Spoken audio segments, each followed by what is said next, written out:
You aren't lazy, and you aren't undisciplined. The truth is, you are paralyzed. Let's be honest for a second. How many times have you stared at a blank page, the cursor blinking like it's mocking you, unable to write a single word? It's not because you don't have ideas. It's because a brutal war is raging inside your head. You write a single sentence for an email, read it back, feel it sounds slightly off, and delete it. You write it again, miss a comma, and delete it again. 30 minutes pass and you still haven't sent a simple message. Or maybe you want to start working out, but you convince yourself that you need to buy the absolute best running shoes, the perfect outfit, and find the most optimal training program before you can even take the first step. And the result? You never start at all. We often comfort ourselves by calling this being careful or having high standards.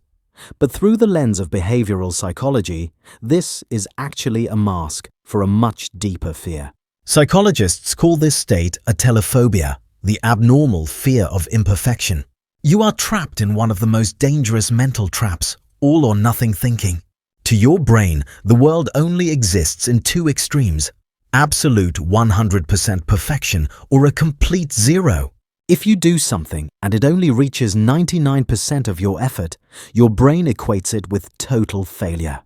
And this mindset is the invisible chain holding back your potential, turning your brilliant ideas into psychological burdens that crush your chest every night.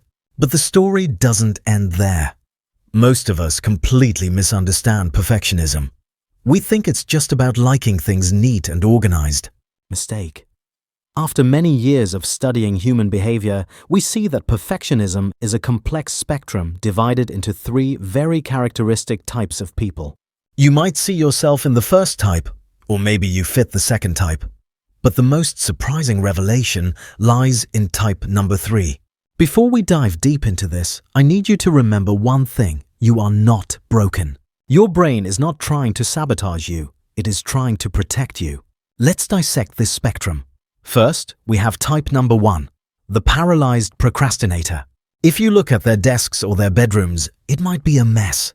They might have a list of goals from 5 years ago that they haven't touched. On the surface, the world, and perhaps even you yourself, labels this as laziness or lack of motivation. But neuroscience tells us a completely different story. A lazy person is fine with doing nothing. They feel relaxed. You, on the other hand, are not relaxed. When you are procrastinating, your brain is actually screaming in agony. You are experiencing high levels of stress even while lying on the couch scrolling through your phone. Why does this happen? It's because your brain views the task ahead, whether it's writing that report or cleaning the garage, not as a neutral activity, but as a genuine threat. Because your standard is perfection, the task feels mountainous, almost impossible to conquer without making a mistake. Your amygdala, the fear center of your brain, hijacks the system. It triggers a freeze response. It's a biological defense mechanism. Your subconscious logic is, if I don't try, I can't fail. And if I don't fail, I remain safe. You are protecting your ego from the potential pain of creating something mediocre. You are waiting for that magical burst of inspiration, that perfect moment when the stars align, so you can do it effortlessly. Then there is type number 2, the anxious high achiever, or what we often call the people pleaser. On the outside, you look like the model of success. You are the one who stays late at the office. You are the one who says yes to every request. You double-check, triple-check, and quadruple-check your work. You are the person everyone relies on because you never drop the ball. But internally, you are running on a dangerous fuel mixture of adrenaline and cortisol. You are not driven by the joy of work. You are driven by the terror of judgment. For this type, perfectionism isn't about high standards. It's about safety.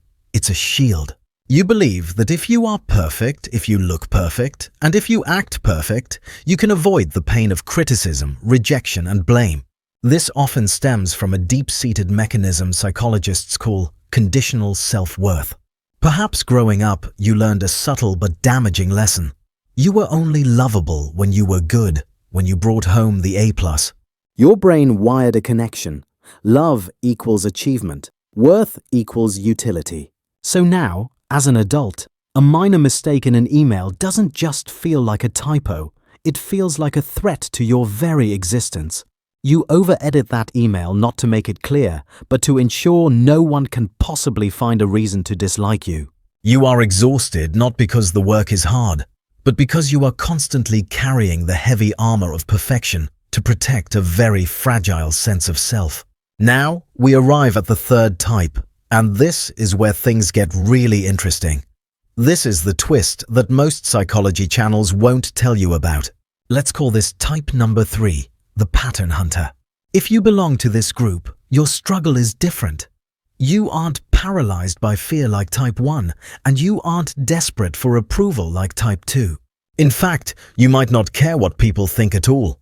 Your torture comes from something else entirely, the error itself. You are the person who walks into a beautiful room and immediately spots the one tile on the floor that is slightly crooked. You are the one who is reading an engaging book but gets physically irritated when you find a grammatical error on page 20. It nags at you. It itches. You can't unsee it. People might call you nitpicky, obsessive, or hard to please. They tell you to just let it go. But you can't let it go, can you? Because to you, that error isn't just a mistake. It feels like a disruption in the fabric of reality. Here is the good news that will change how you see yourself forever. This is not a personality defect. This is a biological superpower. Your brain is wired with an incredibly high level of pattern recognition. In the ancient world, this trait didn't make you annoying. It made you the guardian of the tribe.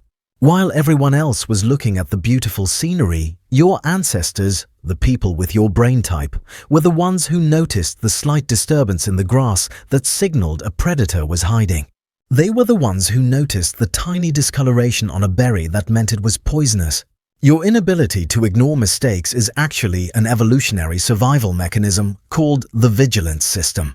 Your brain is a high-precision scanner, processing thousands of data points every second to ensure symmetry, logic, and safety.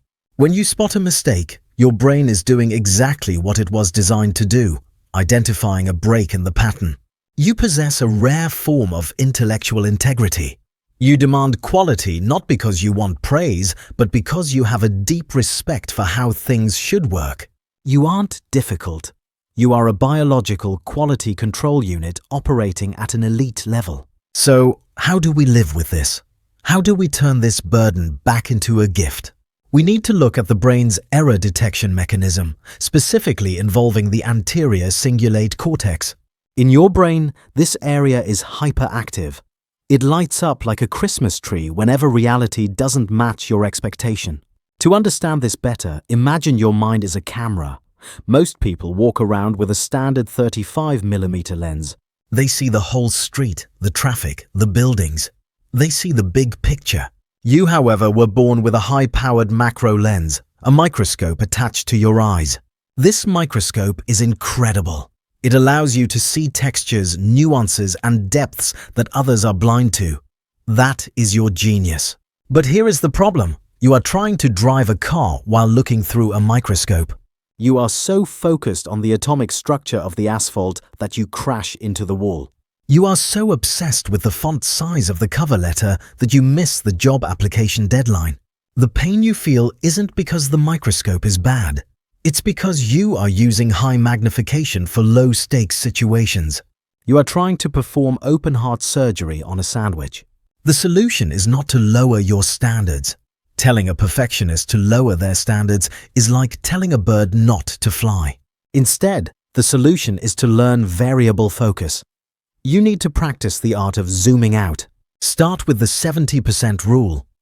Aim intentionally for 70% quality. Save your microscope for the surgery, not the sandwich. When you learn to control the lens, you stop being a slave to perfection and start being the master of excellence. So, take a breath. Look at that project you've been avoiding. It doesn't have to be perfect. It just has to be real. Now, I want to hear from you. Which type did you resonate with the most? Let me know in the comments below.